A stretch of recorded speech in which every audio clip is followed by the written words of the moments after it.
Today I would like to show you how you can transfer files from an Android device to Honor 9A. First of all, go into Play Store on an Android and App Gallery on Honor. Then tap on the search bar, type in Send Anywhere and install this free app from this developer.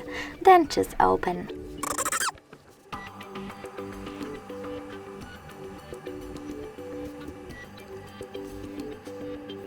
From this screen over here, you need to click on I accept, confirm, continue and allow on both smartphones.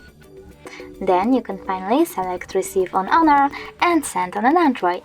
After that, click on all of those type of dots and choose Send. This way you will select all of those files and transfer them. It will take a long time though, so I will go with only one file, like that song.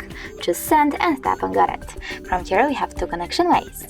We can input this key here, 76960, and tap on Receive or scan QR code. If you want to scan it, just tap on this scanning icon on Honor, choose Allow in the pop-up and point your device's camera at the QR code.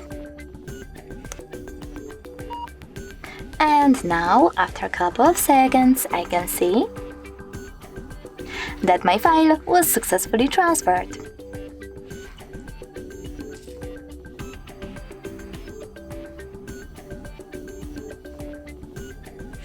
Complete. Thanks so much for watching. If you enjoyed this video, leave a like, comment and don't forget to subscribe. Bye!